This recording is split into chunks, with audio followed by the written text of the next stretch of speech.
Hello and welcome to another edition of Retrospection, and in this episode we're heading off to the futuristic past with the cult classic Future Force from 1989. Futuristic? You're going to go with that? You're going to stick with that past, because it's set in 1991, right? No, it's set like right before the film's made. It's not even like they went crazy with the future thing. Well, we'll talk about how they set the scene when we get there. Okay. Yeah, go on. My name's Colin, and you have a right to die. If you choose to relinquish that right, you'll be placed under arrest and imprisoned. I haven't got all night. And I'm Paul, and stop your snivelling, Johnson. Die like a man. I don't mean stop your snivelling, Johnson. Oh, yeah. Oh, no. I mean stop your snivelling, Johnson was snivelling. Yeah. I saw the look on your face. Okay. I thought, hang on. Well, we've had a few emails recently asking us, what does Paul look like? Well, picture the caretaker of an old girls' school who lives in a caravan on the fields, but then vanishes after an incident with some of the girls. Are we really? No. Oh, I go for that. I told you about keeping a low profile, Colin. I mean, I know we're doing a podcast every month, but nobody listens to it, so it's fine. That's true, right? We get more listeners if we just shout in Trafalgar Square. I don't think we would. I think they'd leave pretty fast. Make us move on. We've got a small but loyal following, Colin. Mm-hmm. Right. This film stars David Carradine as Tucker, Robert Tessier as Becca, Anna Rapagna as Marion, William Zipp as Adams, Patrick Culliton as Grimes, Dawn Wildsmith as Roxanne, DC Douglas as Billy. Does nobody have last names in this film? Or first names? Hey, do you know how hard it was to work out who people are, because no one actually calls each other by their name in the film? I know, tell me about it. I had to watch it with IMDb left open next to me so that I could keep referring to it. So, there's also not much information in this film, except there is a sequel called Future Zone. Which you've seen, apparently. Yes, I made the sacrifice and I watched it last night. It's not a patch on the original. Oh, it's not, is it not? All right, okay. No. I can see the trauma in your eyes, Colin. Yeah. Yeah, it's a time travel film. Well, there's no time travel in this movie. No. Okay. I don't know why they decided to go with that. Maybe they thought it was a fresh approach. What's the time scale? How many years went by before they made the sequel? Between this and the sequel, do you know? 1 year. 1 year? Because it was made in 1990. This was made in 89. So yeah. So this was such a smash hit that they had to quickly go into straight production. into it. Yeah, Ah. didn't even. Maybe the sequel's made from cut-offs from this one. Actually, that can't be possible because there's no way they had extra footage. Oh no! And I'll explain why. I think everything's on the screen, isn't it? More than you could ever want. Maybe they had to rush into doing the second one because you don't want to leave David Carradine hanging, do you? You can cut that out if you like, but it just came to me. Oh, silence. I'm just going to leave silence. All right. So, do you have anything to add before we start? Well, like you said, any facts about this film have either been erased from the internet or they don't exist. The only thing I could find was that it had an alternative title called Future Cop, which kind of makes more sense. We have to talk about why he's futuristic, I guess. It's a weird... Well, I can only think of one... Well, maybe two. The setting's supposed to be the future. And he has a certain piece of equipment. And we all know what that is, don't we, ladies? That makes him futuristic. Maybe. Should have called it Futuristic Cop. Futuristic Cop. Because he's not Future Cop. Yeah. I would have called it Fist Cop. You've seen a film like that before, though, haven't you? No, Colin. I don't know what you're getting at. I mean, he uses... The subtitle is It's the Long Arm of the Law. Oh, that would be fantastic, yeah. Yeah, I like that. Yeah, we'll go with that one. Okay. If only we were around back then. Well, we were, but you know. Yeah, too small. Too small. Well, you were. I've always been too small, Colin. Yeah, look, yeah. Height-wise, I'm talking. Wow. So yeah, there's nothing else. It is an empty void. This movie. Oh, well, let's fill this empty void with knowledge about this film. Yeah, go on, go for it. We start with some futuristic synth music with a John Carpenter-esque style. It's all right. The music. It's one of the best things about it. It's sparse too. It's what? Sorry. Sparse. It's not all the time. Oh yeah. It only occurs occasionally. The credits appear in blue. Action International Pictures. that famous Action International Pictures studio. Yeah, go on. I've got a few of the titles written down as well, but go on, go for it. A metallic font for the title of the film. Looks good. Looking good at this point. Yeah. Mm-hmm. Yeah. And we open on what looks like an industrial site, some kind of factory, and then a narration starts. British accent of some sort. Yeah, it's an interesting choice not to have an opening crawl, but instead just to get some slightly uninterested British guy just to read it out. The year is 1991. Yeah, so this futuristic film, which pictures the Earth as this run-down, crime-filled wasteland, is set 2 years after the film was made. They're very optimistic for the future, weren't they? No, not at all. Going back to the credits, sorry, I had to say, when his name comes up, he proudly announces a David A. Pryor film. I looked him up. He's dead now. He died in 2015. But some of the classics he's directed were Jungle Assault, 1989, Man Killers, 1987, Killer Workout, 1985, which is any workout for me. Is that an exercise video? No, it's a movie. Oh, no, it's just an exercise. It's a movie. Oh, yeah. It's a movie. And his most recent opus that he directed in 2015, the same year that he died, was called Relentless Justice. So I think you can tell you can gather what kind of a movie he's interested in making. Yeah, rom-coms. Do you remember a time when it was in the 1990s? Video shops like Blockbusters were littered with these kind of movies, weren't they? Yeah, this is the bread and butter, because you'd go in wanting whatever A-list film had come out, and you couldn't find it because everyone had rented it. So then you went on with one of these. You went looking for the ones that had the most interesting covers on the boxes, didn't you? Or an actor. That's what you had to do. Or an actor that you vaguely remember from something else. Yeah, yeah. So you went in wanting Total Recall, and you ended up with something called Total Blackout, which had a similar looking cover to Total Recall. I mean, it's still going to this day, this kind of thing, isn't it? I mean, the Sci-Fi Channel in particular do a lot of these kind of knockoff movies, don't they? Yes, they do. Yeah.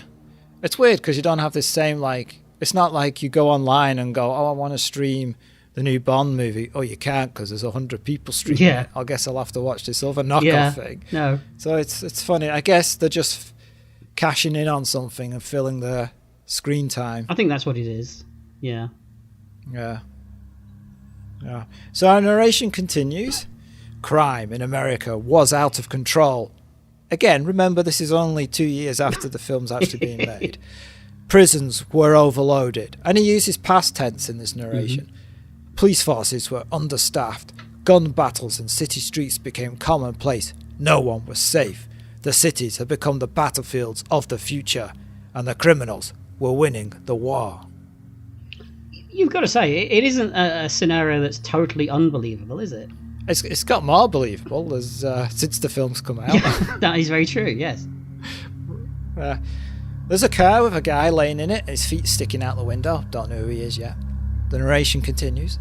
The public demanded change. The government responded. Police departments across the country were shut down. That's an odd way to solve your crime problem, isn't it? But all right. And law enforcement was handed over to private enterprise. We see a cap with the acronym COPS across it.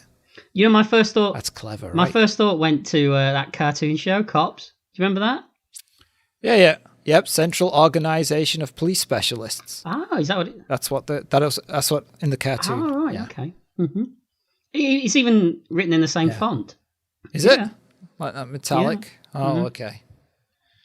According to the narrator, COPS in this film stands for Civilian Operated Police Systems. Do you think that systems was just tagged on because they needed an S? Yeah, but they could have gone squad. That's true, yes. It's like, that's the easiest word to deal with. Well, maybe they just didn't want to, be predictable. Because, I mean, they are a bunch of unpredictable guys as we see them later. That's true. That's true. The narrator is still not finished. Within 2 years, crime was under control, but the price was heavy as justice, as we once knew it, ceased to exist. While this is going on, we see a video screen of 2 people who are wanted by these cops. And then we hear an end of work whistle, and we see people leaving a factory. We sense somebody's waiting in a car. We get a tremendous acting scene with what seems to be a drug pusher facing the realities of life as he deals with 2 of the factory workers. You know what? Already I had serious alarm bells ringing at this acting. I tell you. I've seen fan-produced movies with better acting than this. It is like this. Where's my script? Oh no, just you're a drug dealer. Do drug dealy stuff. Just ask them what they want and what he can do for them, and then they'll say, "Oh yeah, have you got any of this or that?" And then just look behind your coat and pass a package. Just do that. Yeah, I was getting quite annoyed with you at this point. Because this is your suggestion, by the way. Oh. I was like, what is he making me watch? This is Hammer Revenge. Yes, I thought that's probably what it was, yes. A mysterious man gets out of the car. We're really focusing on his feet. It's like a shoe commercial. But those boots, they look comfy. They are nice boots, yes. I'll say that for him. Yes, very nice boots. Yes. Finally, it's revealed that this guy is our hero, Tucker from Cops. To prove he's the law, he shows these guys his embroidered Cops patch on his sleeveless denim jacket. A patch that looks like he sewed it on himself. Impossible to forge. You know, this outfit looks like he's just stepped out of the Blue Oyster Bar in Police Academy. Yeah, it does. It took me a while to realise. It was only when I realised that they were all wearing them that this was a uniform. Yeah, I mean, it's like school uniform. Some people are wearing blazers, some people are wearing their shirts tucked in, some people are not wearing sweaters, some people have designed their own sweater, but the badge is there. It's all you need, Paul. You've got to say that David Carradine, he's not in the best of shape in this movie either, is he? Physically. Oh, well, no. I think he's perfect, because we're living in a time, right, when you've got your steroid-filled Schwarzenegger, your sweaty Stallone, with all these physiques you can't ever dream of achieving. Here, we have a hero with a physique you could actually become. You're just 4 beers away from looking like that. That's what's great about this. You think we're being really clever and aspirational for the audience. Exactly. You too could look like this slightly paunchy guy. Well, it's certainly a nice counterpoint to the muscle-bound action heroes of the time, I have to say. I believe that's what they were going for. Do you? That's what you think? Okay, yeah. It was the fact that David Carradine was the only guy they could get. No. This is a absolute choice. All right, if you say so. So these 2 factory workers back away from the drug dealer. Tucker informs him that he's committed a crime. He's presumed guilty until proven innocent and has the right to die. If he chooses to relinquish that right, he'll be placed under arrest. The guy reaches for a gun, but Tucker draws faster and takes him down. Then Tucker, who for some reason forgot all about these 2 other guys, suddenly gets whacked around the head with a piece of wooden bar by one of them. Yeah, didn't he see the guy? Yeah, I mean, he comes out with a massive 2x4, doesn't he? Yeah, and the 2 backed away. You'd be like, oh, where are these guys going? Stay where I can see you. Tucker slams into the ground. What's it feel like to know you're going to die, cop? Says one of the men. I think he knew what that felt on day 1 of the shoot, to be honest. Probably. But then Tucker gets up and punches one of them in the balls. Yeah, it's a cock punch. See? It's a reachable aim. It's not like he didn't backflip over top of him and then in some sharp cuts that's clearly not the actor doing the work but a stunt double, do some spinning moves and twirl around. He just punched him in the balls, Paul. It does remind me of the advice you gave me once that you passed on to me about always go for the balls in a fight. Yeah. Yeah, told me. You actually did tell me that once. You said, doesn't matter how big they are, they'll go down. And no man can take it, you said. Although, that advice went wrong when you was in that Spanish ball ring that time. I'm like, no, don't go for the balls. And oddly, they were the biggest part. Yeah, there you go. Yeah. So, a very slow and awkward fight scene begins with punching sounds that would shame a Marvel film. Yeah, I just wrote, what's with the sound effects? I mean, they're very bassy. They are. It's almost like someone recording themselves banging their head against a tree or something. It's huge. That's what he's just so much power. Is that it? All right, okay. Yeah. He looks a powerful man. He does, yeah. And with all his power, Tucker knocks them all out. Did we really need the close-up of the blood spurting out of the guy's mouth as well? Yes, we did. All right. That's how we get the 18 rating on our video. Right, okay.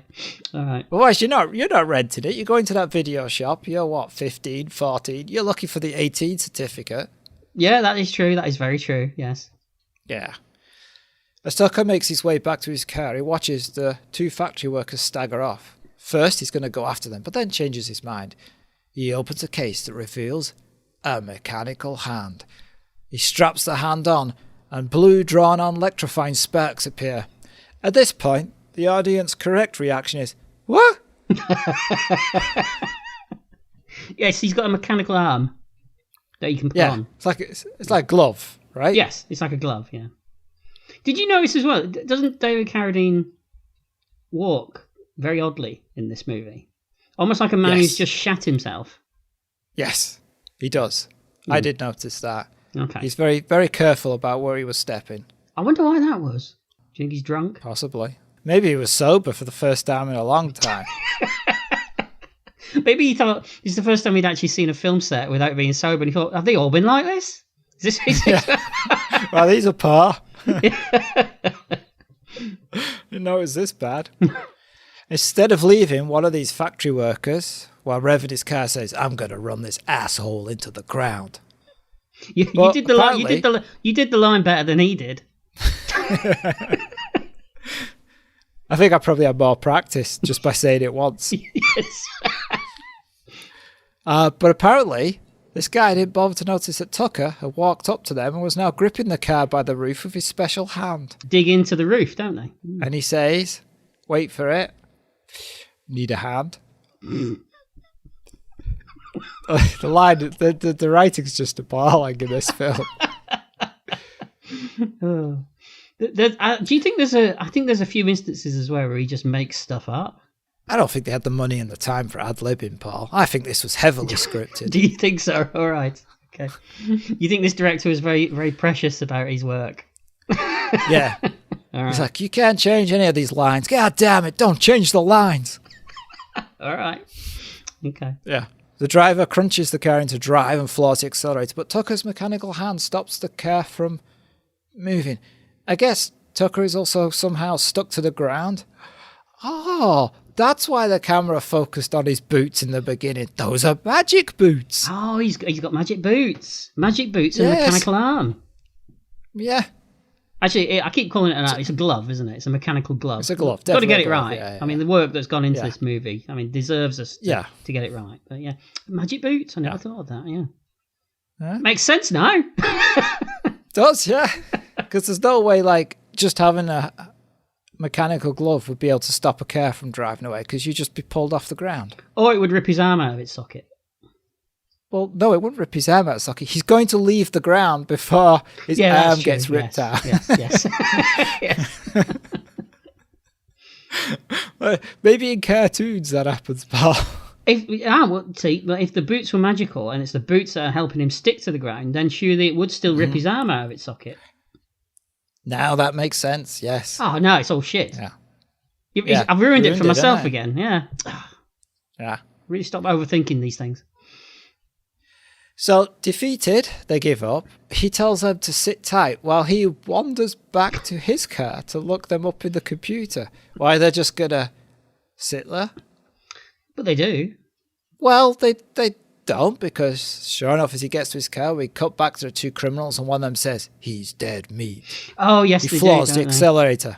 Yeah. He speeds towards Tucker. Tucker mutters, "So much for being a nice guy," turns and faces them, then raises his mechanical glove. For some reason, the two guys start screaming and covering their eyes, even though technically all they're looking at is a guy holding their hand up at them. Yes, because he hasn't actually done anything yet. He hasn't fired anything. Nope. No, yeah. Nope, it fires after they start screaming and That's covering true. their That eyes. is very true. Also, when the guy says he's dead meat, did he forget the last part of his line? Because the way he says it, he says, "He's dead meat." There's a little gap, like he's forgotten what the last word is in the line. No, he's not. You've really not followed this film.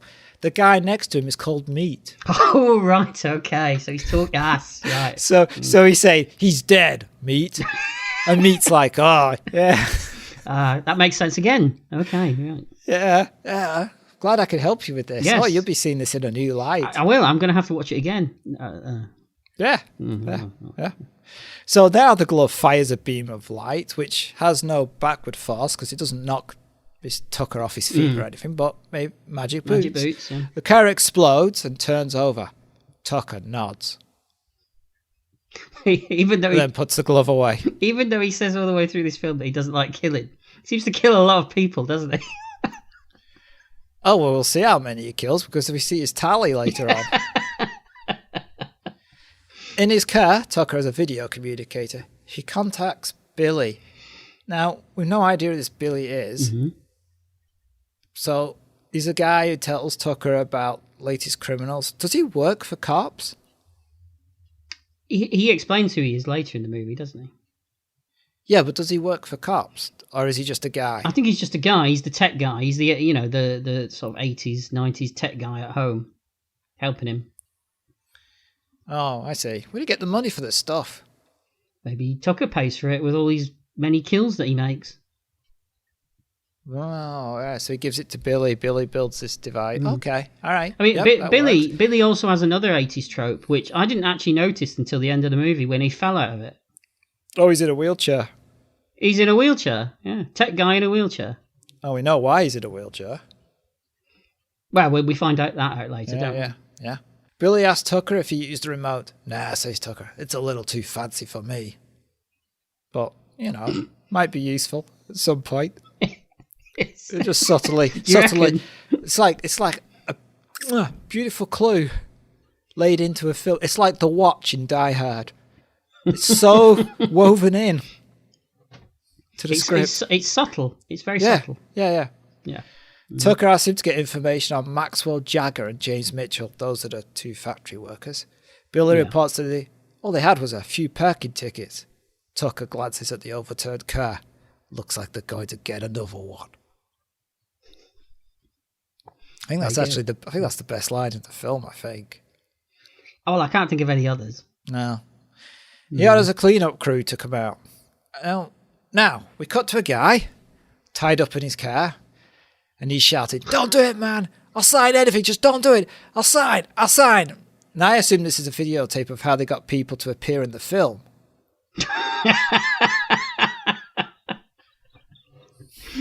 It can't be real. I mean, well, it could be real. I mean, this he's got some of the best struggling acting I've ever seen. Also have special disappearing skills. Oh, right, okay. Yeah. Yes.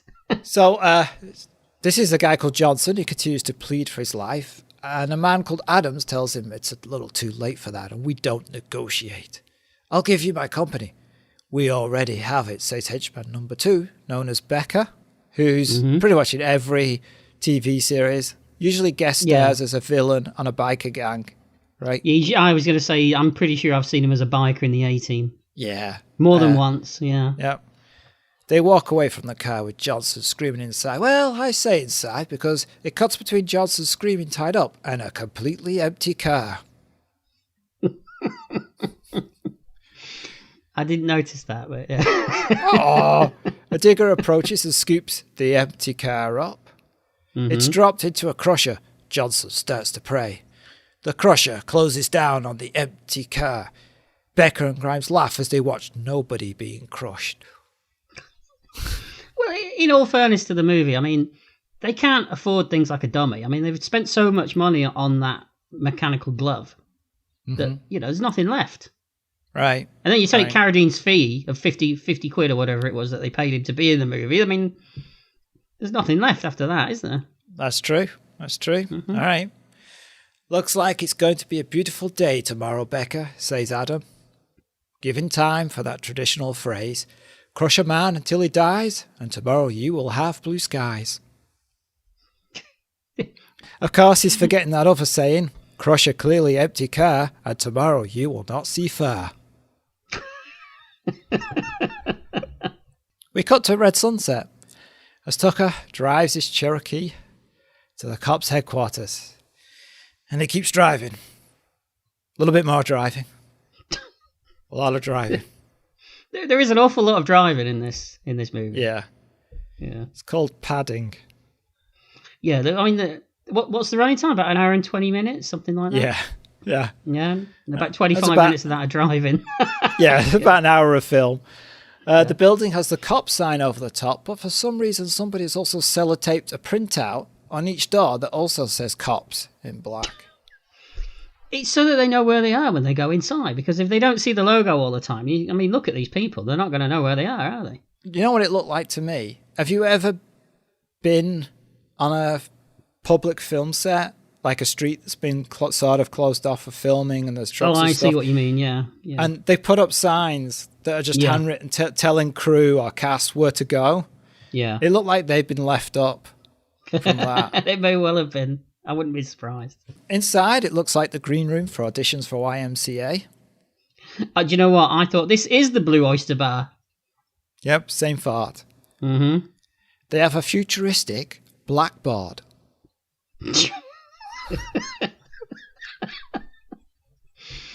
They place a check mark on when they have a kill, and it's done in they do. weeks. They have a kill tally, don't they? Yeah. It's just a blackboard, and then as Tucker comes in, there is a guy slowly doing a check mark on Tucker's line. So Tucker doesn't even have to do his own check mark. Someone else does it for him. And he's got 10 kills, which, if it's a Friday, that's 2 a day. Mm-hmm. If it's just Tuesday... He's doing well that week. Yeah. What happens when he run out of room on the blackboard? They have to turn it over and go onto the back. Oh, no, it's stuck on the wall. Can't turn it over. Oh, right, okay. Maybe they just scrub it out and start again. Well, that would be confusing. He's like, I've got 22. Oh, I only see 10 there. It could. We're just assuming that this is a week. He could be really bad at it, and it's just for like a month. No. It says week across the top. Oh, does it? Oh, right. Okay. Yeah, because they'd forget. Well, I obviously clearly wasn't paying attention. Yeah, hell, you have to drink in the set. That's what I should have been drinking. Yeah. Yeah. Some of these guys are cleaning their guns. Atop of the room is an LED electronic board that announces when a new bounty appears. The chocolate bar. Like a person who's wanted. Although you'd prefer the chocolate bar. You're like, oh yeah! Running out. How many people do I have to kill for that? Yeah. Tucker tells one of the few women in the office about his latest kills. She wants him to bring one in alive for a change, and she pays him for his latest bodies, I guess, that he's brought in. It appears that Tucker has a problem with one of his colleagues. Somebody who thinks he's as good as Tucker. Mm-hmm. And we get an example of the sparkling, quick-fire, sharp dialogue in this film. Go on, remind me. Why don't you save some of the big money jobs for us, Tucker? When you're ready for it, replies Tucker. Oh, I'm ready. Is that right? Is that it? Yeah, that's it. So they both draw their guns, but Tucker is faster. Better find yourself a new line of work, smirks Tucker, which this great hilarity causes the others to laugh loudly. Oh, Tucker, he's the funny one. Yeah. Well, I always thought that about him right from the beginning, that he's obviously the jovial one that with all the one-liners and the jokes. Yeah. Yeah, but you didn't say it like that. You went, "Oh, you're a funny one," and Dad just didn't mean the same. Wait, after he's walking away and he's trying to push his pistol into his trousers, and he can't get it in. Did you notice? He's trying to push it in, and he can't actually find where his trousers are. No, I didn't. Doesn't he have a holster? Is it exactly. A different gun? That was my point. He's got a holster. Oh. Why is he trying to shove it back into his trousers? Oh, I don't know. Maybe he likes the warmth of a gun. Gets his crotch. But he didn't fire it, so it wouldn't be warm. I don't know. I have no. I didn't notice that bit. It's almost like David Carradine isn't really trying very hard. Are you really harsh on him? I like David Carradine. Just not in this. So we cut to Adams and Becca, who are in a plush office pretending to understand paperwork. Oh, this is more quality performance. And Mr. Grimes is here to see them. Grimes is dressed like a priest, but nobody mentions that, and it doesn't seem to be important to the plot. Yeah, he's wearing a dog collar, isn't he? Yeah. I presume that's his day job in real life. Makes him even more evil, doesn't it? That he's a gang boss and he's a priest. No, he's not an actor. He's a priest. They just grabbed him and went, "Can you just do these lines?" That's what I'm going for. It could well be true. Who knows? Comes with his own costume, so that saves you costume fees. Mm-hmm. So there you go. Apparently, Mr. Grimes used to run the streets, but Adams tells him that he now wants a piece of the action. Grimes asks what will happen if he refuses. "Things will happen," replies Adams, and then pointlessly says, "bad things." Like Grimes was thinking, ooh, what things will happen? Good things? Raining chocolate? A dancing Kylie Minogue? Or dancing chocolate while it rains Kylie's? I don't mind. What's it going to be? No, bad things, mate. Bad things. Grimes offers 10%. That's not enough. Adams wants 50%. Grimes is outraged, but Adams tells Becca to show Grimes how serious they are. Becca shoots his assistant. He just turns around and shoots him on the spot. Can you imagine if that's not what Adams meant? He's like, whoa. I meant just go, ooh, real serious. After I'd finished my sentence, I'll make a threatening move. Don't shoot our own guys. I just wanted you to show him the flowchart that we spent all morning working on. I didn't mean just kill the guy. And Grimes could just hold out for longer. Eventually, Adams will have shot all his own people. This is very true. Just a pile of bodies in his office. Then Adams screams, "This is how serious I am," and shoots himself. Grimes just does the sign of the cross and leaves. Oh, I wish he had done the sign of the cross. That would have been funny. But Grimes points out that Adams is running a public business and that he has to account to them, and that's going to bring him down, and I'll be waiting. He leaves. Adams says, "The Lord giveth, and the Lord taketh away." Oh, Adams is the funny one.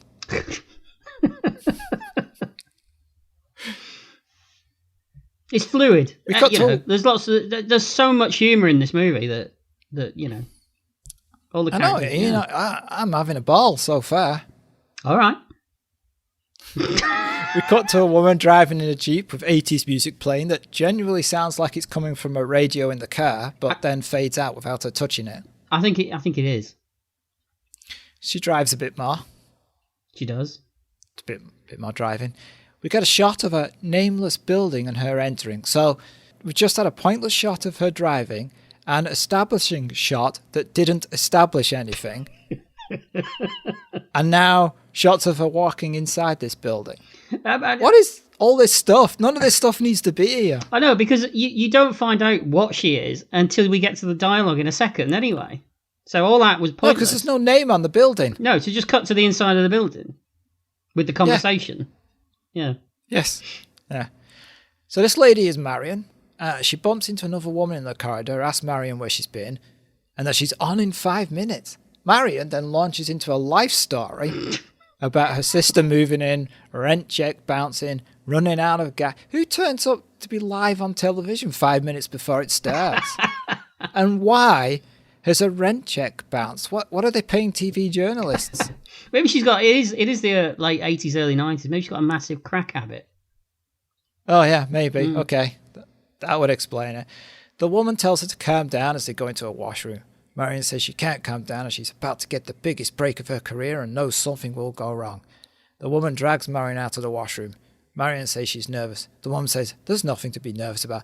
Just go out in the air, smile, look pretty, and read the copy like you do every day. So this isn't Marion's first day. This is what she does every day. Does she do this every day? Yeah. It's just like, is this woman going, oh God, here comes Marion. She's going to do all this story. She's late again.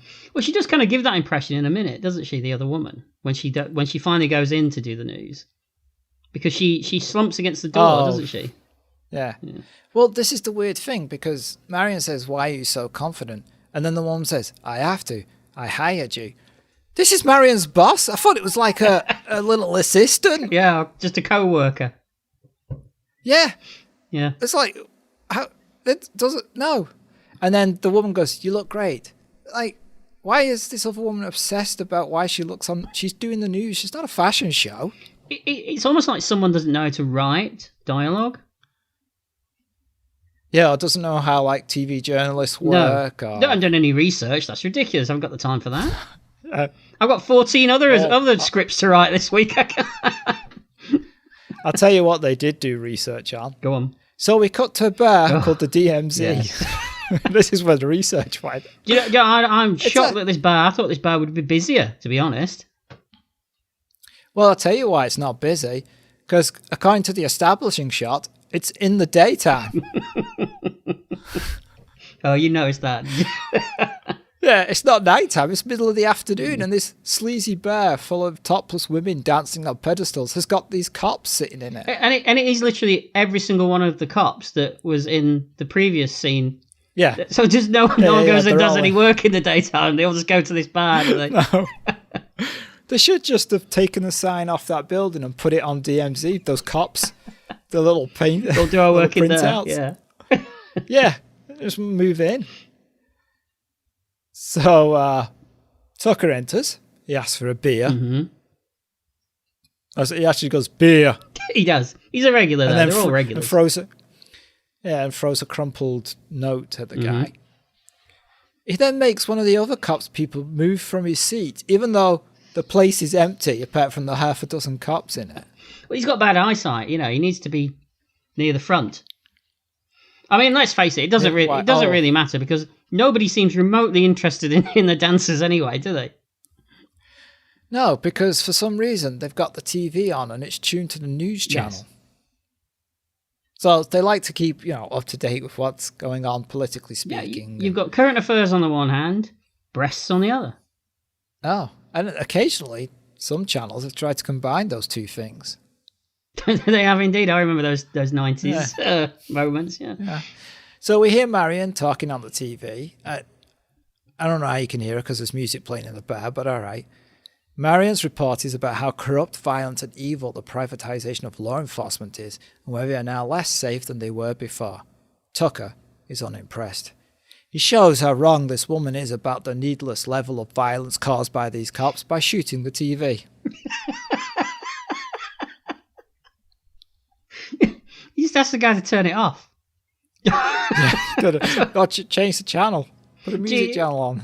That bartender's like, Jesus Christ, this is like the 14th TV I've gone through in a week. Yeah, he's not impressed. There's no shooting here. Not ever. You know better than that, Tucker. Although, actually, the barman goes, there ain't no shooting in here, not ever. You'd know better than that, Tucker. It is another stellar performance. We're racking him up in this movie. I think it's method, really. I think it's, He's trying to do one of those really OTT New York accents as well, isn't he, the barman? Yeah. He's not trying. He's succeeding. Oh, is he? Right, okay. You would know. Tucker gives him some money to cover the damage. An officer comes over called Roxanne. A bloody song. Every time I say a name, that song goes in my head. Just the chorus bit. Nobody wants Sting in there, trust me. No. And she kind of offers herself to Tucker, right? She does. She's all over him. Yeah, but he takes a rain check. She says, any kind of weather at all. Oh, all right. Bit wet out there. Moist. People hate that word. Moist. By the way, going back to when Marion's on the news and she's talking about how she's got the evidence on a tape, she actually takes the tape onto the news program to wave and holds it as it if up. that proves something. Also, if you've got evidence of corruption, why are you telling people and not? And that gets worse later on. Nice, yeah. Meanwhile, across town, Adams and Becca are watching Marion's report. She claims to have a tape of Adams' specific illegal dealings and corruption. Adams turns the TV off. Oh, he's annoyed now. He wants to know how she has a tape and what does it contain. He tells Becca that he wants the tape and her dead are done tonight. Becca, and in the most unbelievable part of the film, goes over to the computer and starts using it. This guy does not know how to type and use a computer. I'm not buying this. He's even actually pressing the keys? Or is he just waving his hands over the top? It's like watching an ape with a speaking spell. I'll tell you what it reminded me of. There's a really famous shot in a Doctor Who episode of Adric going to press some keys, which the actor obviously knows are going to explode in about 2 seconds. So he's kind of like... He's kind of like touching them without touching them because he knows it's going to blow. Okay. It reminded me of that. Also, that's a BBC effect from that period, so you've no idea what it's going to do. Could blow your arm off. Take your head off. Yes. Yeah. He creates a fake wanted report on Marion. So easy to do, apparently. Yes. She's wanted for treason and has been found guilty of a judgment of death. Becca says they just have to sit back and wait, but Adams wants him to deal with it personally. Becca says, my pleasure. Takes out his gun and cocks it in case you've forgotten what he was planning to do. In case he's like, I want you to take her out. He's like, chocolates, cinema, dinner. No, get your gun out. That's what you need to do. And just do you remember what you did to one of our assistants? Doesn't he actually take the gun out and cock it in front of him just to show that he means business? Yeah. Well, it's not Adams, it's us. It's just to show us. Yeah, show us. Business. Yeah. So, help me out, Colin, with this because I've got an issue with this plan of Adams. Okay, maybe you. Okay. You're obviously the guy to go to when it comes to nuances of script and things like that. So we've got Adams, who's an evil. He runs cops, right? Doesn't he? Yes. But he's also an evil gangster as well on the side. Yes. Who we've seen already. He crushed one guy in a compactor. Got his henchman to blow someone away in his office. Yes. Right in front of everyone else. But yet, he's concerned enough about this woman with this tape that he puts a price on her head and gives her a fake charge so that other people will hunt her down for him. But then just tells his henchman to go and kill her anyway. Well, I assume Becca is like deputized. But if he's already killed 2 people illegally anyway, why is he that concerned about making it look like it's all above board? Why doesn't he just have her killed? Because she's already come out on the news and said she has evidence against him. Did she actually name him? She does at some point. I can't remember if it's at this point. Because if she hasn't named him... I think she does. Oh, right, okay. It just seems like he's kind of contradicted himself to me all the time. Which is odd. No. I thought it was strange. She named him. I thought it was strange in this movie because it's so tight and well structured and put together. But, yes. Okay. Yeah. All right. Yeah. Billy is busy typing when a new wanted alert appears. He contacts Tucker. He reports about the bounty on Marion and that for getting her it'll net them $100,000. And he's also managed to conceal this from other cops, but not for long. So these other cops, they don't have a Billy I guess not. equivalent. No, they haven't got a tech guy. No. Okay. No. What would I do without you, Billy? Oh, Tucker, don't do anything without me. It's more fantastic dialogue, but a little awkward. It is. So now we get another section of Tucker driving down the street. What city are we in, by the way? Is it LA? Oh, I have no idea, to be honest. I just wonder, whatever city it is, we're seeing a lot of it. Yeah, are we though? Or are we just seeing the same streets? Because I'm pretty sure we're just seeing the same 6 streets. I think you might be right there. Yeah. So we also see Marion drive into an underground car park and pull into a space. But Tucker is waiting for her. He calls out her name. Who are you? Asks Marion. Tucker. C-O-P-S. That's not how you spell Tucker. He tells her she's committed a crime and been found guilty. She has the right to die, but if she relinquishes that right, she'll be taken to prison. She runs away. She actually runs just through a door that doesn't go anywhere and then just waits on the other side of the door. Was she hoping he was just going to give up and go away? I guess so. Tucker rubs his head. Women, he mutters. Although everybody we've seen, including men, have tried to run away. Nobody has gone, oh, it's a fur cop, kill me. So I'm not sure what the woman comment is about, because everybody does it. He waddles back to his Jeep. And he does waddle. While Marion is still hiding behind the door, the unlocked door.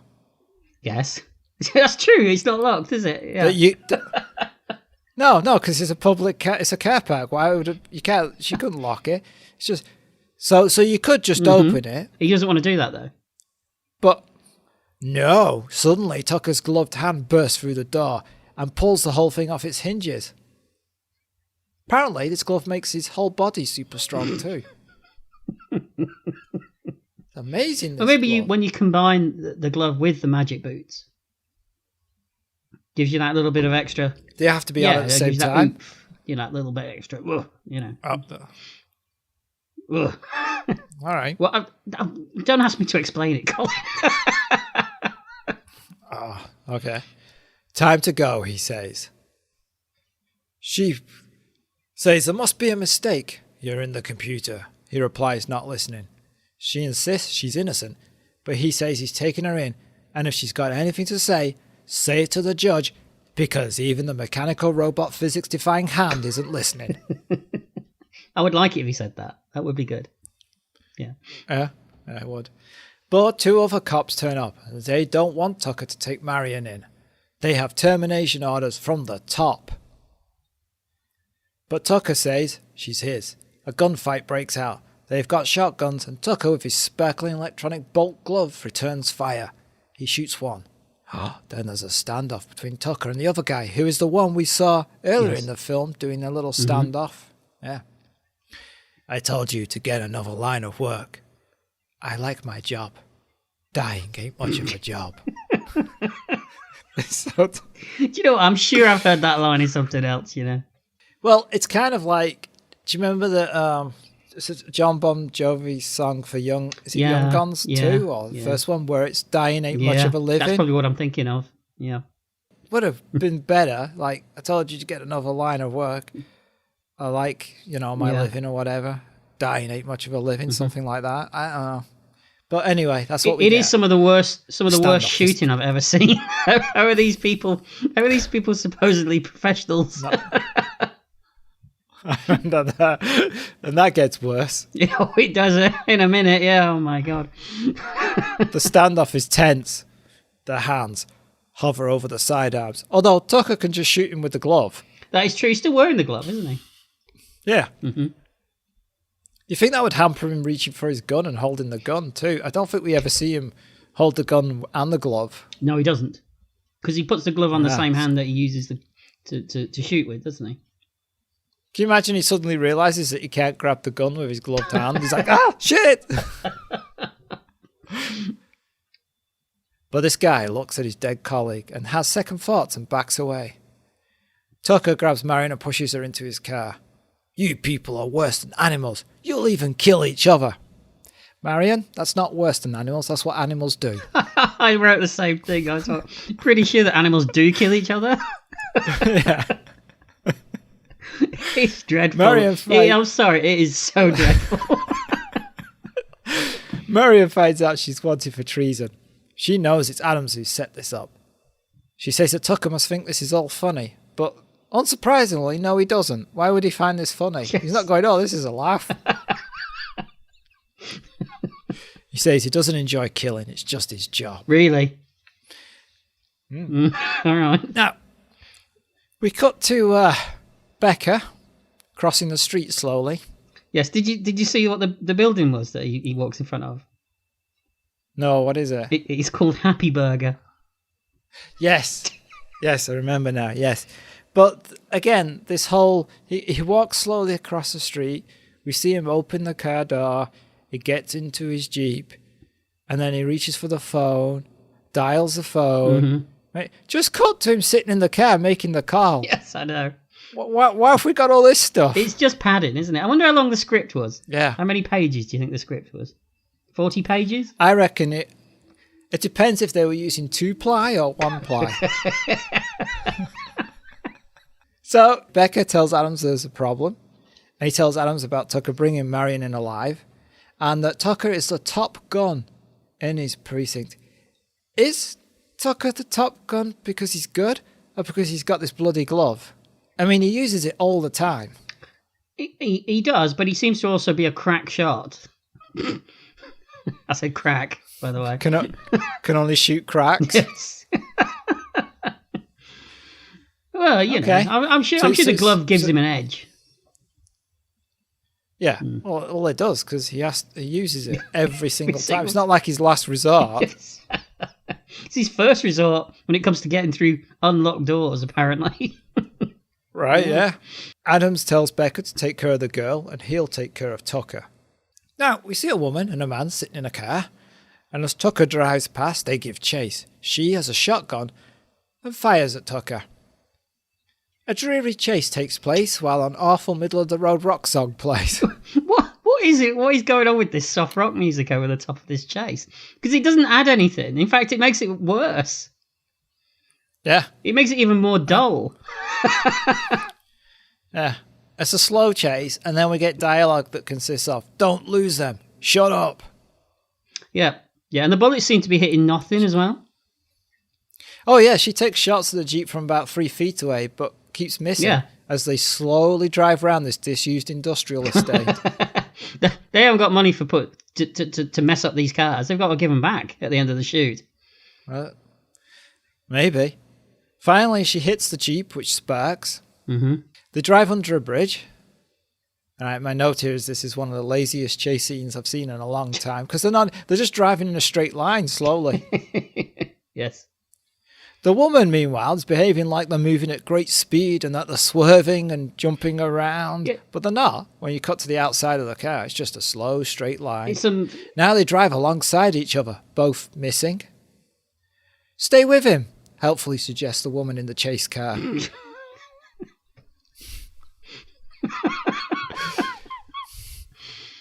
Tucker arms a smoke grenade and throws it out the window.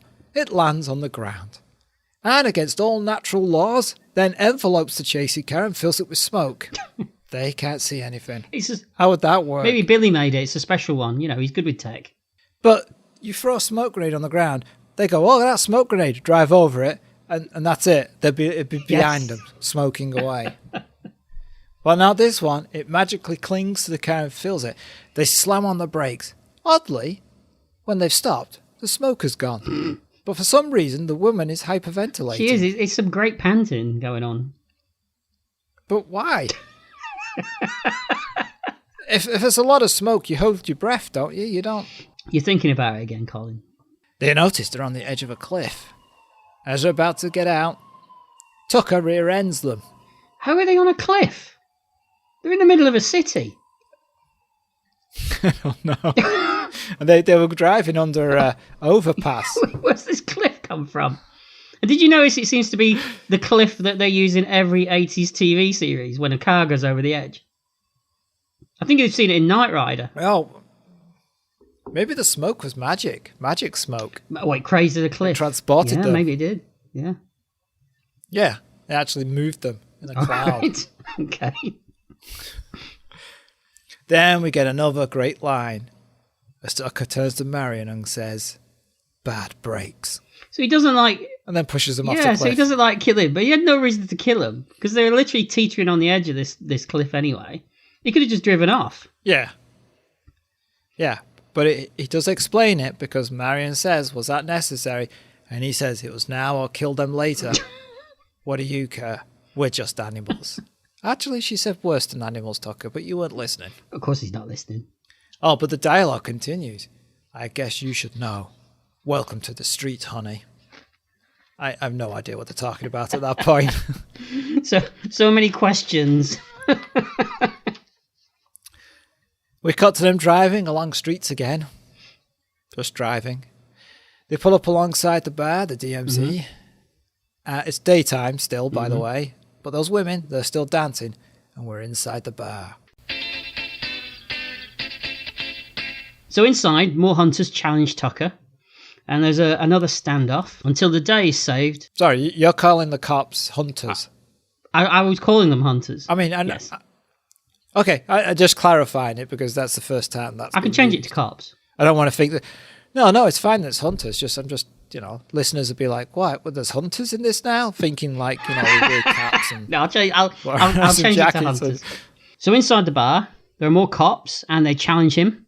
There's another standoff until the day is saved by the bartender who fires a shotgun into the air and declares, "Next one of you fires a gun in my place will get a hole in his head big enough to pack a lunch in." What kind of lunch? Ploughman's? Pot noodle. Well, that's a big hole for a pot It's a shotgun, though, at the end of the day. It's going to make a big hole, isn't it? Is the pot noodle still in the plastic? Well, yeah, cup? because you couldn't make it and then pack it, could you? Because it'd go everywhere inside the head, wouldn't it? Well, you could pour it into his head. What, while he's still alive? Oh, he's got a hole in it now. Oh, yeah, to put the lunch in. Yes. It's a bit awkward to have to carry a dead body around with you, though, isn't it? Oh, you've done it before. After a tense few seconds, everyone just backs down. Yeah, that's what they do in this film. It's this third standoff that's just ended with people backing off. Well, at the end of the day, if they don't back down, they're going to die. Yeah, that's true. Yeah. Tucker says that he wants some more information, but nobody seems to want to help him, seeing as he's just started wasting numerous amounts of cops in the last 5 minutes. That's true. He's done 3 so far, right? He has. I hope somebody's back at the headquarters notching those up. Is it a check mark if you kill other cops, or is it a different sign? Or do they rub one off? Do you lose check marks? Oh, yeah, it's like losing a life. Yeah. Yeah, that makes sense. So they leave, pursued by all the other cops. Driving, Tucker gets Billy on the vid phone again, who informs him that he now has a price on his head and that he's wanted for murder. Did you see the age? Go on. 40. Is he one of those people that's perpetually 40? Well, he was 53 at the time. but on that... what? I'd buy it. I mean, he's obviously not looked after himself, has he? So...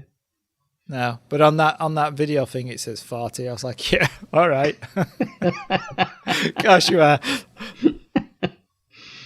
Billy advises him to leave town, but not before reminding him about the remote control for the arm. Just for no reason, he just reminds him that he's got, that you've got that remote control. We have forgotten about it because it hasn't been mentioned in a while. This film isn't that long.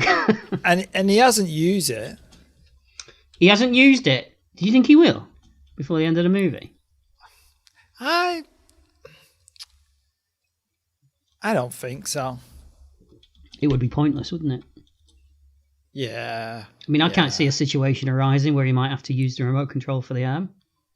Nope. No. Nope. Possible. Be silly. It would. Also, what I can't even imagine how this remote control works because the glove's on his hand. So how does he have a remote control for it? Oh, this will be interesting if it happens. It will. I'm sure it'll be amazing. It'll be well thought out. And it completely plausible, and that you'll go, oh yeah, that's so clever. Yep. Okay, I'll wait for that then. Marion says that Tucker could just kill her and get himself off the hook. I'm not sure that she should be putting those kinds of ideas into his head, are you? No, he just turns around and shoots her. Yeah, considering what she's seen him do up to this point. She doesn't really know the guy, does she? Nope. No.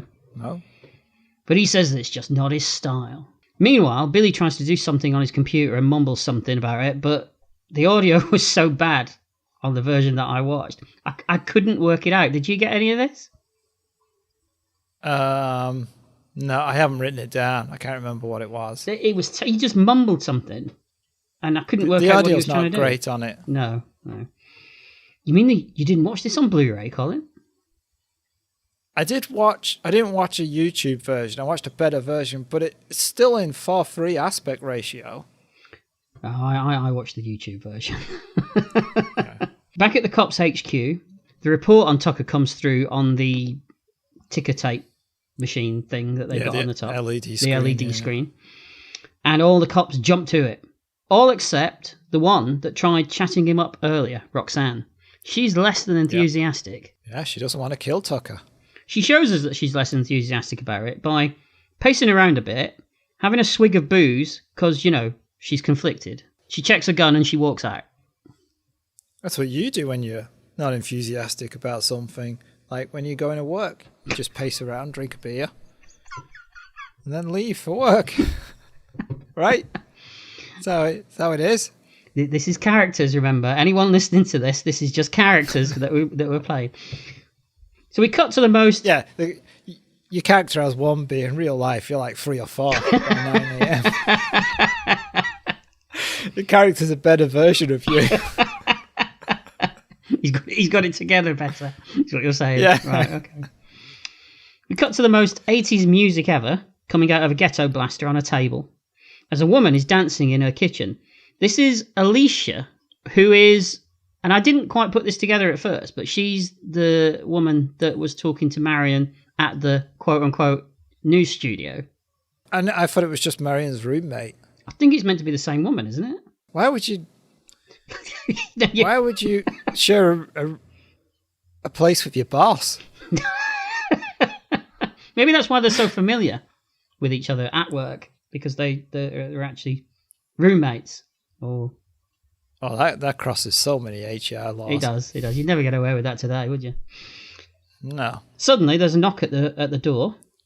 It's a police detective who we only see from behind at this point. Yes. I wonder why. He tells Alicia that there's been an incident in the area and that he's just making inquiries. She invites him in and goes off to make him a coffee. Yeah, even though these cops don't have the best reputation anyway. Exactly, yeah. And did you see that he's completely changed his outfit? He's even wearing a cowboy hat. Yeah, why not? That's what he wears when he's pretending to be a cop. It's the only time we see it, though. When we see him again, he's back to his normal clothes. His horse is outside. You just don't see it. Right, okay. And we see now that the officer is really Becca as he pulls out a switchblade. Ooh. Roxanne contacts Billy saying that she only wants to help Tucker. Meanwhile, Tucker and Marion are parked in an alley when Adams calls him on the vid phone. Don't know. Right. Don't know how you can just do that. Okay. Also, go on. You're on the run from cops and killers. Why would you just park up somewhere? He spends a lot of time parked in an alley, doesn't he? I noticed. Yeah. Adams explains that they can sort this out man to man, but Tucker just cuts him off. Yeah, he's not wasting his time with this Adams guy. He's not. And we cut to a shot of Adams just enjoying a glass of whiskey, and it goes on for like 5 minutes. This shot, doesn't it? Yeah. He pours the drink. He takes a sip. Mm-hmm. He puts his glass down. He just stirs at the glass for a bit. And then he's like, I'm going to have another drink of that. Picks it up again. Takes a sip.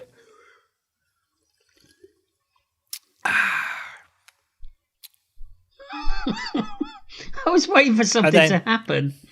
I was waiting for something to happen. And then I'm guessing at some point someone must have gone, and cut. Beautiful.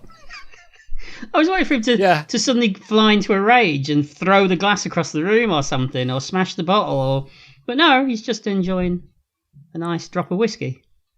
Yeah. Do you think it was real whiskey? It probably was, wasn't it? Probably was, yeah. It's cheaper to get real stuff than fake it. That's why he was enjoying it so much. Yeah, he's like, I'm getting paid to sit here and drink whiskey. I'll do this. It's just so bizarre. It really is. Yeah. So back in the alley, the cops approach the Jeep, but Tucker gets the jump on them. He shoots one dead and he interrogates the other, who explains that all they want is the money, the bounty on Tucker. That's all they want. They're not interested in the girl. Also, they tracked him. Mm-hmm. How? The computer in the car? See, so this is. Wouldn't it be a good idea to ditch the bloody car? But this is the thing, isn't it? This is a problem that comes up time and time again in this film. That there are all these holes that could be easily plugged with just a couple of lines. Right. But they don't. They just leave it. Oh. Yeah. It's like, ditch the car, get a different car. You don't need it. But then he wouldn't be able to talk to Billy, would he? On his little vid phone thing. Oh, yeah, because Billy's been useful. He keeps reminding me about the remote control for the arm. Oh, yeah, that's true. It's like he's a remote reminder. Yeah. All right, yeah. If he wasn't there, he'd have forgotten it by now. Let's face it. Yeah, he'd be dead at the end. All right. Suddenly, a third cop appears, aiming his weapon at Tucker. The two hunters start celebrating already. I can't believe it, man. We got the one and only John Tucker. It's a bit premature, this, isn't it? Yeah, it is. Yeah. It's a premature celebration. Yeah, you don't want that. You don't. No. But suddenly, the third bounty hunter shoots the other one dead. He wants the money all to himself, before aiming again at Tucker. Luckily, there's a lot of luckilies involved in this, isn't there? Yeah. Luckily, Roxanne arrives, so Roxanne's tracked him as well. Well, they're all just using his car that's got the computer in, apparently. That's fine. She arrives and she kills the cop. She jokes about taking him in and collecting the bounty for herself. But, she's always been sweet on him. And she tells him that he can go. Yeah. But then she says, like, next time it'll be different. What? Why? Why are you not going to let him go if you meet him again? Or you're just going to wait and then run around the corner and then meet him and go, this is next time. I think the implication is that next time he can't put her off anymore. She's going to get what she wants. Oh, okay. All right. Also, wouldn't a good use of Billy's time be a figure way of blocking them from tracking this computer?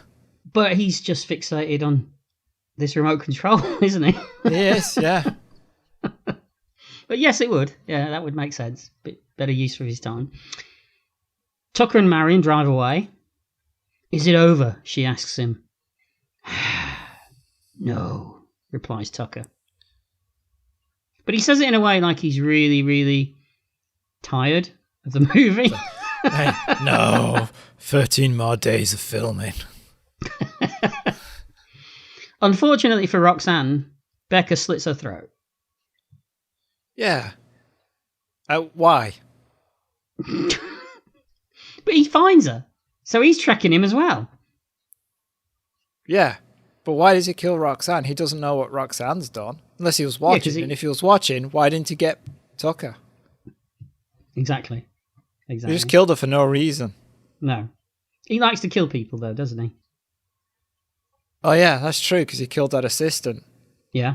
This is why you shouldn't send Becca out to do anything. He just keeps killing everybody. So it's night time. What if you said, Becca, I sent him out for pizzas? Oh, for crying out loud. 3 days Everyone's later. dead in the pizza place. So now it's night time, and Tucker and Marion are parked in another alley. Yeah. Or is it the same alley? You can tell. In their trackable car. Yes. And she asks him about his personal life for some reason. And Tucker then launches into a monologue about how his partner was killed and how he phoned Billy when he was 6 years old and took him in and kind of raised him like he's his son. None of this has been mentioned previously. There's been no lead up to this. No. And it doesn't really go anywhere or matter. Oh, no, it doesn't matter at all. It's completely pointless. I love the way that you're just accepting all this, Colin. It's like the new you. I don't... Yeah. Suddenly, a chopper appears overhead. Oh, now you're into it, aren't you? Yeah, and starts chasing them for a bit, firing at them, but obviously missing. Yeah, and then Marion goes, "My God, they're shooting." Yes. Has she not been conscious for the last 30 minutes? She also screams out, "Oh my God, I can't take this." I know how she feels. So this uninteresting chase goes on for a bit with Tucker firing back. He's just kind of like leaning out of the car with his hand and just shooting upwards. He's not aiming. He's not aiming. But they're not aiming either because they can't shoot him either. So all as bad as each other. So this goes on, and then for some reason,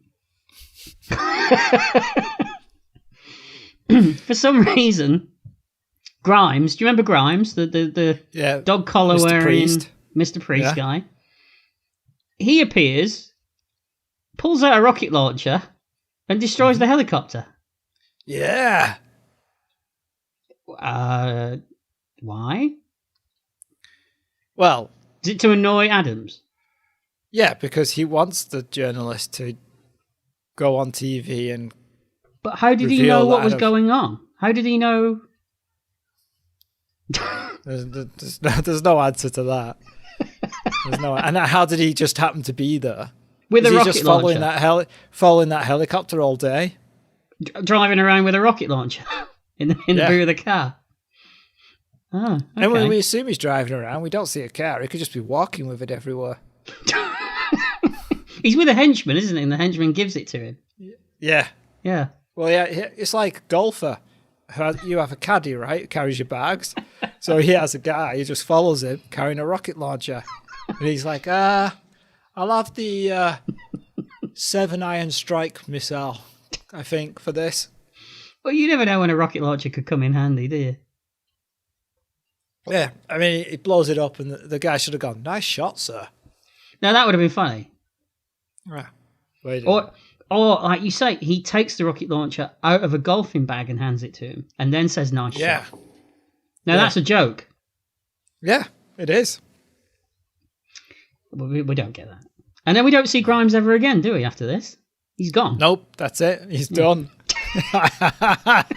Isn't that's an amazing piece of work, isn't it? We'll write a character in.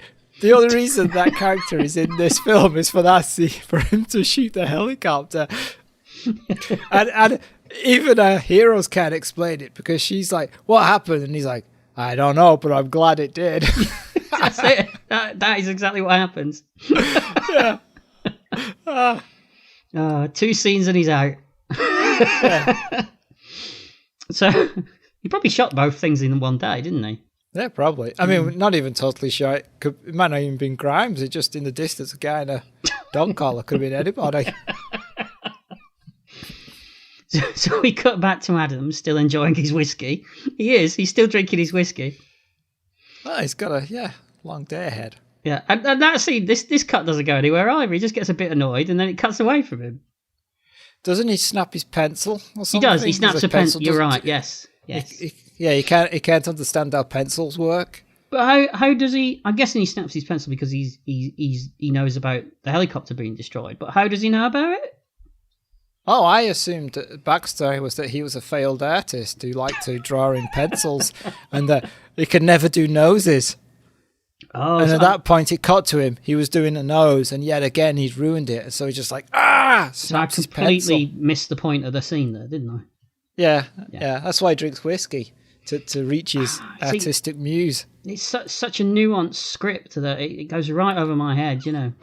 I'm used to carry on movies and 70s horror. You know, it's. That's right. That's right. You're lost with this. I am. So Tucker and Marion arrive at Alicia's, only to find that she's been murdered quite graphically by Becca. Blood everywhere. Yeah, he's really had a go at her. He has, with his blade. Finally, Marion explains that all this is about the tape. Yeah, let's see if you say it. Go on. What else do we discover? Go on. What you thinking? She says she doesn't know what's on the tape. But she's already said that she does know what's on the tape. But she doesn't know what it shows. She just knows it shows corruption. She doesn't know any. She actually says, "I don't know what's on the." What kind of journalism is this? What is she reading? The copy. She doesn't know what's on it. Who took this tape? Is there even a tape? Maybe not. Maybe it's all in her head. She just happens to have picked the guy who is crooked. Maybe both her and Alicia don't even work there. Yeah, they're not really journalists. No. I didn't catch that, I have to say. Because he asked her what's on the tape that's so special, and she's like, I don't know. Like, whoa! All right. Oh, this is terrible. It really is terrible. So Tucker reassures her by having a bit of a grope. Mm-hmm. So you reassure people, Paul? All the time. No, I don't. What am I saying? He tells her that he won't let anyone kill her. And then, almost as an afterthought, he cocks his gun and he says, I'm going to kick some fucking ass. But then it cuts away just as I swear he's about to start laughing. If you watch it, because it... Oh, really? When he gives her a cuddle and he tells her, I'm going to make sure that nobody hurts you, all that. The scene's over there. I'm sure it is, because there's a little gap. Right. And then he just, as an afterthought, cocks the gun into the camera and says, and I'm going to kick some fucking ass. And he's about to start laughing. It's like it's just occurred to him to do that. Oh, it's a nice line. It sells the scene. Is that all right? Okay. It's not the fact that he's blind, stinking drunk and it was the first thing that popped into his head.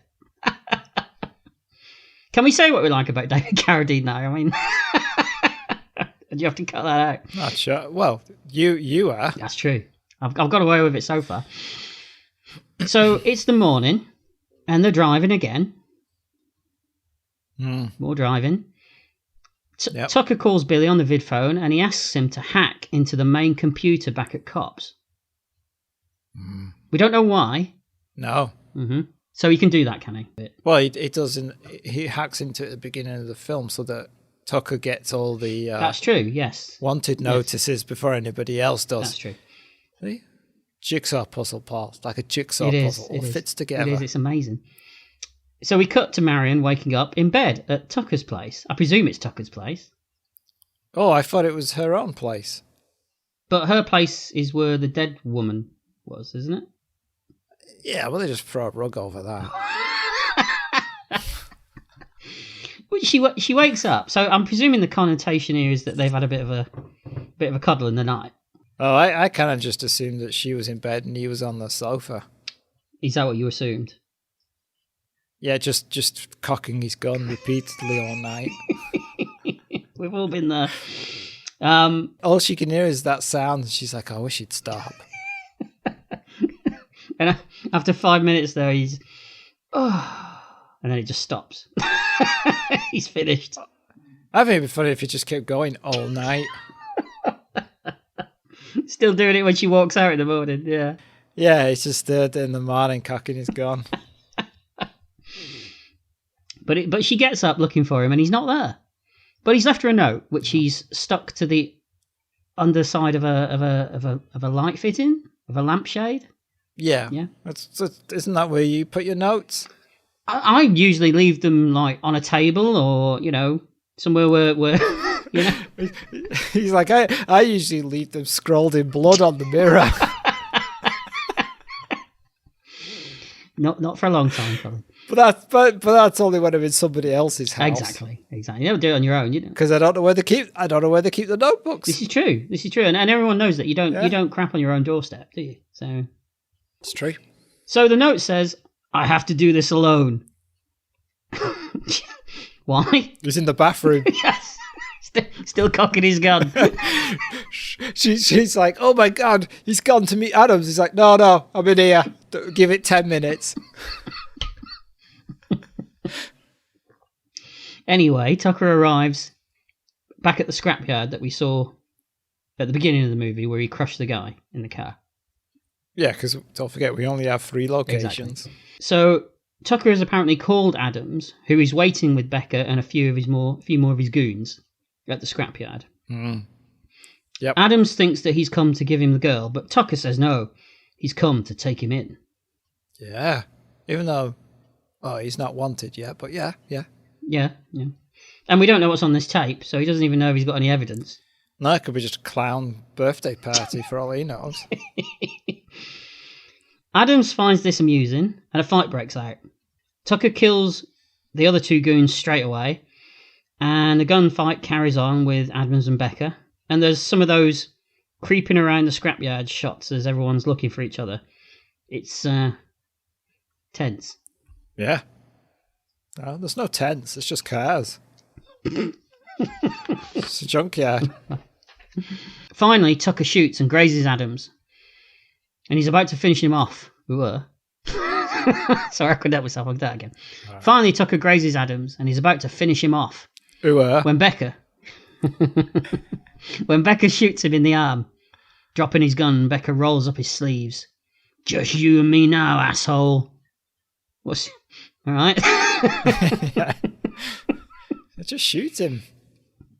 Yes, I know, but he doesn't do that. He throws his gun down, takes off his jacket, rolls his sleeves up, and we get a fist fight because, David Carradine, you've got to get some kung fu in there somewhere, haven't you? Well, I say kung fu, It's not really good, is it? It's a really slow... It's about as far from really good as you can get. Yeah. Tucker takes a bit of a beating at first, and at one point Becca says, "Get up, Tucker. I want some more of your ass." Oh, you're reading these lines in a different way. How do you want me to do I it? did. Get up, Tucker. I want some more of your ass. That sounds better. All right. Finally, Tucker does some quote-unquote moves. Yeah. And he manages to beat Becca down onto the floor. Adams, meanwhile, has jumped into a car and escaped. Mm-hmm. Tucker reloads his gun and walks away. But suddenly, Becca comes back. This is like wrestling, isn't it? Oh, it is, yeah. Hitting Tucker with a 2x4. Standing over Tucker, Becca... It is like wrestling. It is. Standing over Tucker, Becca pulls his switchblade out. "They told me you were the best," he says. "Hell, I've killed tougher women than you." It's not That's something what we'll say on that one. Is it? No. Just as it looks as though he's done for, Tucker remembers something. What's he got in his pocket? Oh, he remembers... I don't know. Did they mention it in the film a couple of times? I don't know, because if they did, it was so subtle that we almost missed it, I think. Yeah. What is it, Paul? It's a remote control. It's very high-tech looking as well. It's got 2 buttons on it. Oh, it doesn't need those, though. He only uses one. He uses the one button. One button too many. I think it's got a red light on it as well, hasn't it? That flashes. Possibly. I laugh if he pressed it and a little car came driving along. It's the wrong remote control. It was just a gift. It didn't really do anything. That's why I kept trying to make you use it. Or all he does is switch the lights on back in his apartment. Oh, yeah. No. Yeah. Because it's the 80s, it's just big track comes trundling along. That would be better than what we get. Yeah. "What are you going to do with that?" smirks Becca. "Change channels?" No. Nice. Oh. Tucker activates the switch. His Jeep. I'm trying to say it without laughing. So the back of his Jeep opens up, remote controlled. This is one button that's doing this. Yeah. That so far I'm okay with this. Remote control. Back, yeah. We have the those, case. that's The fine. case opens. That's holding the arm. It's a little hard to explain how the clasps on the case are opened by a remote control, but all right. It's a clasp. Yeah, it's just like a clasp on a music case. Yeah, it's right. The mechanical arm then raises up and flies through the air. What? It's amazing, isn't it? What's powering it? Because there's no exhaust coming out the back of it. There's no enthusiasm. I thought maybe it was blind stupidity that was powering it. To be honest, but could be. Yeah. It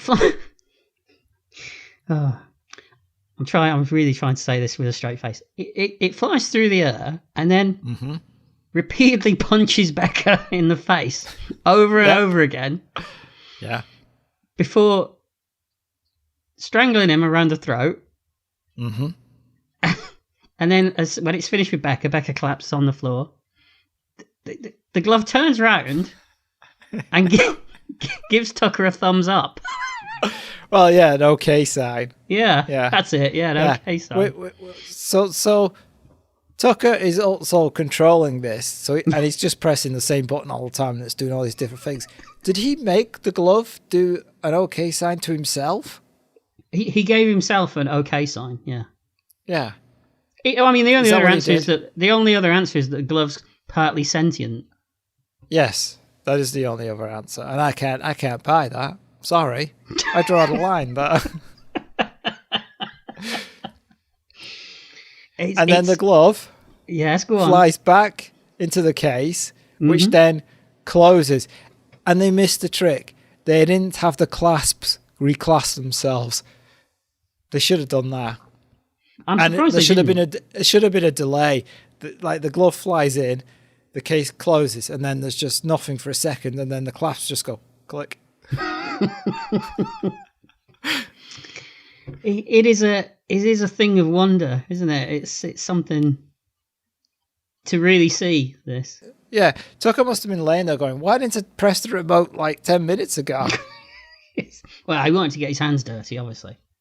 Oh, yeah.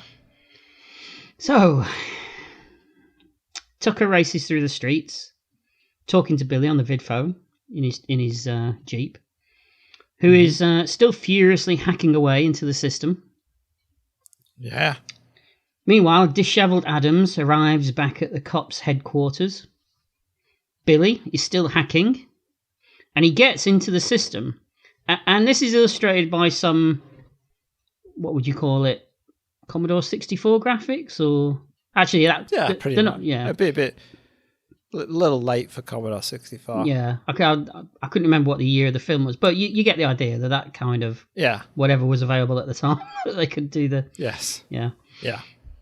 And he discovers that a bounty has now been placed on his head as well, on Billy's head. Is he balancing it? Suddenly, Billy hears a door open. It's Becca. He's back. Do you see Becca? Yeah, it's Becca. Oh, yeah. Stood in the doorway. Can't remember. Who shoots Billy? How did Becca know about Billy?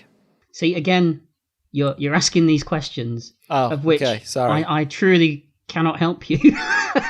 Okay. All right. Tucker arrives back at Cops HQ, and Adams orders all the other cops to kill him. But Tucker says that he is surrendering to due process. Oh. When have we had due process in any of this film up to this point? You can relinquish your right to die, and then they can take you in. I suppose. See, that's clever writing then. So that set all that up earlier in the movie, didn't it? Yeah. But Adams offers $100,000 for anyone who kills Tucker there and then. It's a tense situation.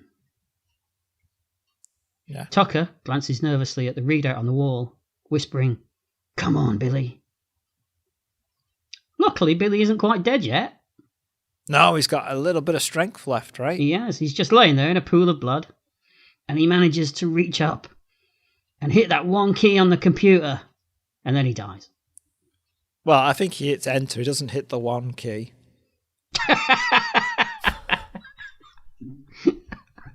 It's very nitpicky, Colin. All right. On the readout on the wall in the office, Adam's name now appears. He's wanted for murder. I'm starting to think there's some flaws in this system. There is, anyone can just hack into it and put anyone's name on Yeah. it. Yeah. The cops all then turn and train their guns on Adams. As Tucker walks away, he says, "He's all yours." And they fire about 500 rounds into him in slow motion. A lot of squib in very work. slow motion. A lot of squib work. Yeah.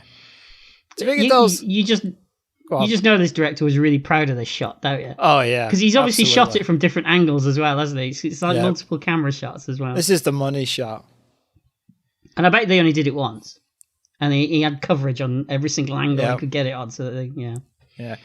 But do you think if the LED sign had said, "Arrest yourselves," those cops would have arrested themselves? Because they seem very easily led by this sign. They do just do whatever it says, yeah. Yeah. Probably they would. Their names have come They'd up. all shot themselves. Yeah. All shot themselves. Well, I'll choose death. And they just kill themselves. Yeah. Except one guy who's the guy who does the check marks, and he's just like putting check marks everywhere on his... Furiously scribbling on the board. Yeah. Going on the wall.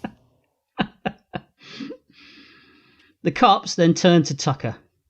"What now?" they ask. "Start over, right?" he says. Yeah. Oh, that's all right then. Just it's okay. there's no inquiries into all these bodies littered everywhere. No. Well, it's a lawless place. It is.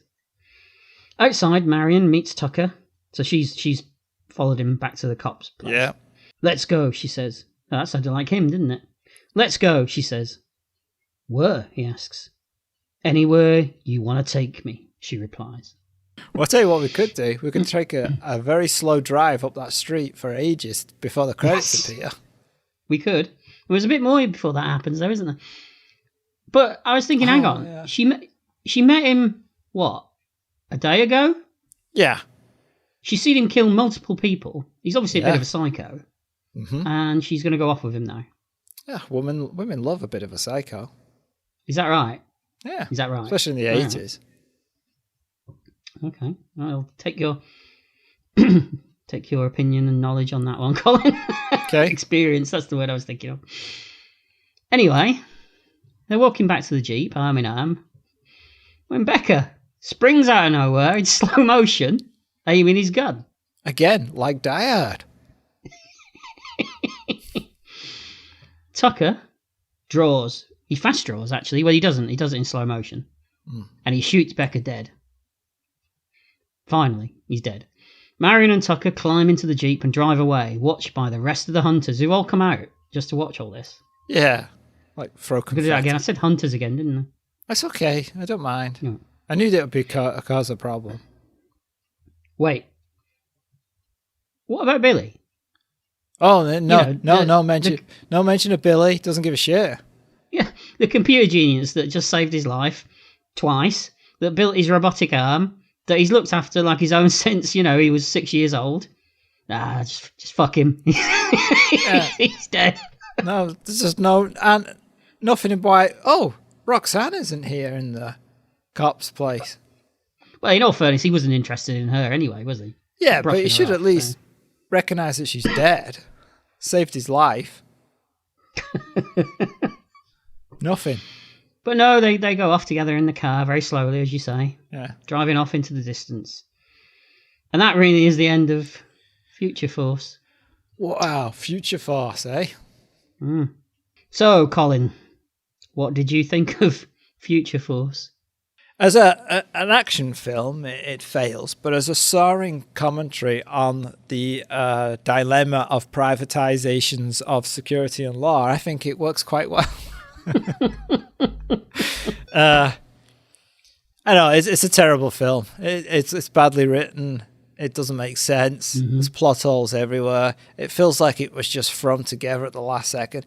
There is a kind of stupid charm about it. I can understand why some people consider it a cult classic.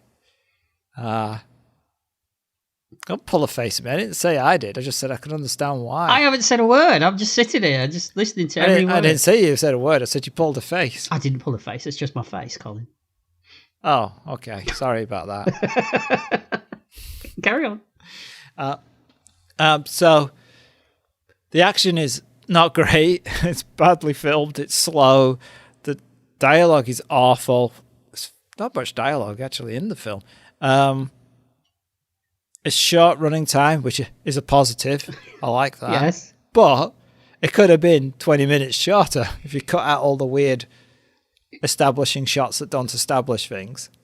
It reminded me it's like a glorified, slightly more violent episode of one of those cheaply made cop shows that we used to get in the 90s. You know, the ones that were always shot on videotape and reminded me of something like that. But go on. Yeah. Carry on. So overall, it's a hit. No, it's not. I'm kidding. It's a miss. It's a miss. I did have kind of fun watching it, but it's a miss. Well, all I can say is that we've watched some good stuff for this podcast, and we've watched some great stuff for this podcast, and Future Force is most definitely not any of those. It's what can I say about it that you haven't said? It's like you say, terrible acting performances. It's an awful performance from David Carradine. It's almost like it's almost like he doesn't care about the material. I know. That's strange. He kind of looks like he's just woken up 5 minutes before the director called action as well in a lot of the scenes. Maybe he had. I wouldn't put it past him. I mean, you'd want to sleep through it, wouldn't you? You know. Yeah, you sure even woke up? The action is badly shot, badly edited. I mean, I call it action, but it's not really action. Story's terrible. It's 1 hour and 20 minutes, but it felt longer for me. I thought it was really boring at times. And the weird thing is that it wasn't the scenes with the terrible dialogue and the terrible performances that were boring, because they weren't, because they were so hilarious that they weren't boring. The boring was the action. That was the boring part of it. Right. Yeah. And all I can say is, Colin, where the hell did you dig this movie up from? Because let's just tell the listeners, this is you put this forward for us to do on the podcast. And I was like, great, something I've not seen. Yeah, we'll do it. But what possessed you to even watch it in the first place? I don't know how I came across it. I think I just saw it and it was like, oh, late 80s action film, David Carradine.